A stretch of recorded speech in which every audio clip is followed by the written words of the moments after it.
flock like Joseph more than them. They might have been right. I didn't read it that carefully. But it seemed like one morning, the brothers got up like they did every morning, went, down the road, feeding the flocks, whatever they was going to do. Joseph must have slept in that day, because his pop come down the stairs saying, "Hey, Joseph, why aren't you down the road helping your brothers and stuff?" I'm obviously paraphrasing, as well as translating. Joseph said, "Oh, okay." So he gets himself together. He goes down the road to where his brothers is supposed to be, but they're not there. Now the Bible says that there's a man. He doesn't even have a name. Just an anonymous dude standing in a field saying, "They went that way." So Joseph said, "Oh, okay." So he goes down the road that way. Sure enough, runs into his brothers. Meanwhile, the brothers been plotting against him the whole time. Some say, "Let's do this to him." Some say, "No, let's do that to him." They can't make up their mind, but somehow Joseph ends up sold into slavery in a caravan going down to Egypt. He gets down there, ends up in a jail, in a cell with a couple of big bruisers. Nothing changes. Not only that, one of these bad guys is having like bad dreams in there. Like it ain't bad enough. But Joseph is good with dreams. So Joseph straightened out the guy. And the guy said, "Joseph, if I ever get out of here, I'm going to help you out. I'll do something for you." Sure enough, the guy gets out. Forgets about his buddy Joseph. Start rising up in the ranks, getting close to the Pharaoh or something. A few years goes by. One day the Pharaoh starts having strange dreams. He calls for his pipe and his fiddlers three. Whatever. They come on out there, they can't think of anything. Now everybody in Egypt is nervous because the Pharaoh's having strange dreams. Got this weird look in his eye. Nobody knows what's going on. We've been there.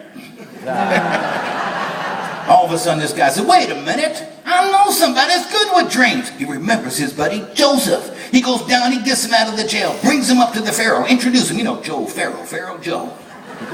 And the Pharaoh started talking about the strange dreams. And Joseph said, "Oh, that's easy. You're going to have 7 good years, rain to be falling, wheat fields waving in the wind. It's going to be very nice. But it's going to be followed by 7 bad years where the rain's going to quit and the wheat fields turns to dust and blows away.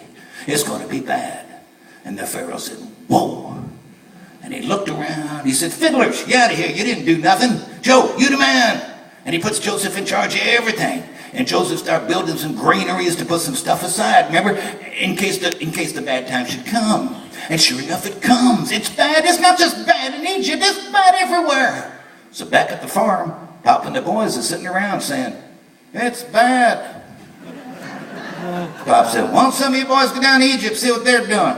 So he sent a few of the boys down to Egypt. To make a long story short, they run into their brother Joseph. He said, "Hey, it's me, Joseph." They're going, "Uh-oh." He said, "Don't worry about that. Go home, get Pop, the women, the children, the flocks, and everybody. Bring them on down to Egypt. We'll be living hog for hog." Not the words he would have used. But sure enough, that's what they did. Went down there living generation after generation, doing pretty good, till one year they got a bad crop of pharaohs. It happens. That's a whole different story, though. That's Moses. I've been thinking about Moses, too. I've been doing this over 40 years. I know how the man feels. I just hope it doesn't take another 40 years to get somewhere. That's what happened to them. But out of that comes some good stuff. David and Goliath, remember? I like that when I was a kid. That was a good one.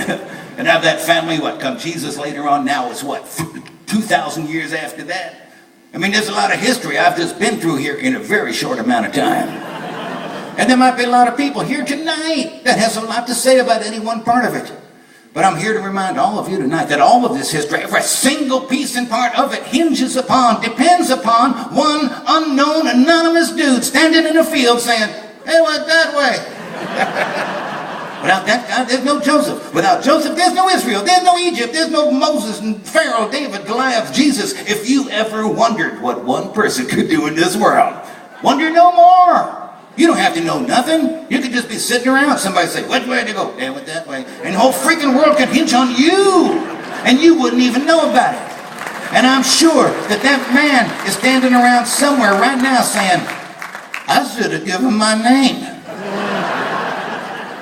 Too late, Bubba.